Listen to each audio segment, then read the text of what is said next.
Hello everyone, welcome to my channel where we bring you the latest news and developments from the world of aviation. In today's video, we are going to be taking a closer look at the history of one of the most famous and successful fighter aircraft ever built, the Mikoyan-Gurevich MiG-17. Make sure to watch till the end to know more about this legendary jet fighter. So let's start with a quick introduction to the channel. This channel is dedicated to all the aviation lovers out there. If you are interested in knowing more about the latest and greatest in the world of aviation, then make sure to follow us. We'll keep you updated with all the latest news, reviews, and developments from the world of aviation. Also, we would love to hear from you, so make sure to drop in your suggestions for topics that we should cover in our videos. Now, back to the main attraction of today's video. The Mikoyan-Gurevich MiG-17. The MiG-17 was developed by the Soviet Union during the Cold War era as an interceptor and fighter aircraft. It was designed by the renowned team of Vladimir Messerschmitt and Mikhail Gurevich at the Mikoyan Bureau. The aircraft made its first flight in 1947, and it entered service with the Soviet Air Force in 1950. The MiG-17 was the first jet fighter to be mass-produced in the Soviet Union, and it played a significant role in the nation's air defense throughout the Cold War. The MiG-17 was designed as an all-weather fighter with the primary mission of intercepting and engaging enemy bombers. However, it also proved to be highly effective against other types of aircraft, including fighters and ground targets. The aircraft was powered by a single turbojet engine and had a distinctive swept-wing design. Its armament consisted of one 37mm cannon and two 23mm cannons. The MiG-17 was highly maneuverable and could reach speeds of up to Mach 2. During its service life, the MiG-17 saw combat in several conflicts, including the Korean War, where it was used by both North Korea and China against the United Nations forces. The MiG-17 was known for its maneuverability and its ability to operate in a wide range of weather conditions. In the hands of skilled pilots, the aircraft was a formidable force, and it played a key role in many of the victories achieved by the Soviet and Chinese air forces. After the end of the Cold War, the MiG-17 continued to serve with air forces around the world, including those of India, Egypt, and Vietnam. The aircraft was eventually retired from active service in the late 20th century, but it remains a popular choice for air shows and museums. The development of the MiG-17 can be traced back to the late 1940s, when the Soviet Air Force began to express interest in a new, high-speed, long-range fighter. At the time, the Mikoyan Bureau was already hard at work on a new design known as the I-210, which featured a swept-wing design and a powerful new engine. This aircraft would eventually evolve into the MiG-15, which was the first jet fighter to enter service with the Soviet Air Force. But the MiG-15 was not without its limitations. Its range was not considered adequate for some applications, and the Soviet Air Force wanted to explore further improvements. In response, the Mikoyan Bureau set to work on a new design that would address these shortcomings. The result was the MiG-17, which featured an improved engine and a larger wingspan than its predecessor.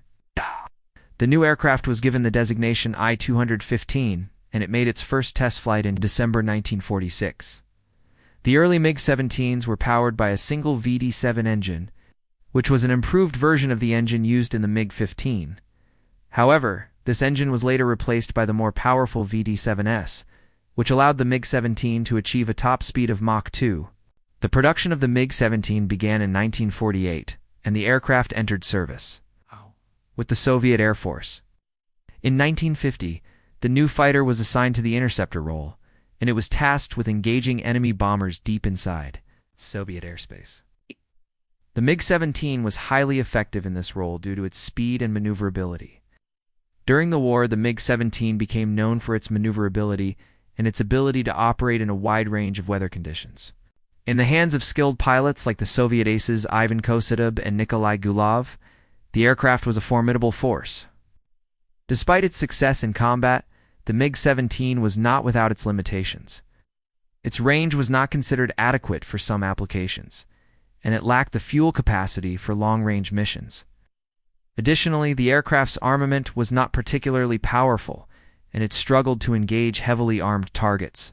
In the mid-1950s, the Soviet Union began to develop a new aircraft that would address some of these limitations. The result was the MiG-21, which featured a more powerful engine and a larger wingspan than the MiG-17. The MiG-21 was eventually adopted as the standard fighter for the Soviet Air Force, and the MiG-17 was relegated to a backup role. However, the MiG-17 continued to see service with other air forces, including those of India, Egypt, and Vietnam. The MiG-17 was used extensively during the Vietnam War, where it engaged enemy aircraft and provided air support to ground troops. The aircraft proved to be highly effective in the jungle environment of Vietnam, and it played a significant role in the conflict. The MiG-17 was also used by other air forces around the world, including those of China, North Korea, East Germany, and Poland.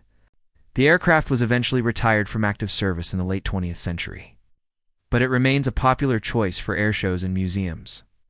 Today, the MiG-17 is remembered as one of the most successful fighter aircraft ever built. Its distinctive swept-wing design and powerful performance made it a formidable force in the skies. The aircraft's reliability and ease of maintenance also contributed to its popularity and longevity. If you are looking to learn more about this iconic aircraft, there are several resources available to help you do so.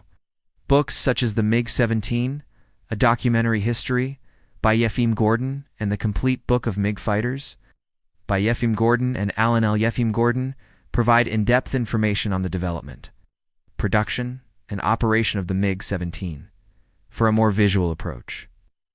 There are also several documentaries available that cover the history of the MiG-17. One such documentary is MiG-17, The People's Choice, which explores the aircraft's development during the Cold War and its use in various conflicts. One of the best ways to experience the history of the MiG-17 is to visit a museum that has one of these aircraft on display. The Smithsonian Air and Space Museum in Washington, D.C., for example, has a MiG-17 on display that was captured during the Korean War. We hope you enjoyed learning more about the history of the Mikoyan-Gurevich MiG-17. If you are interested in aviation history or military history, we encourage you to check out our other videos. And if you haven't already, be sure to subscribe to stay up to date on our latest releases. Thank you for watching.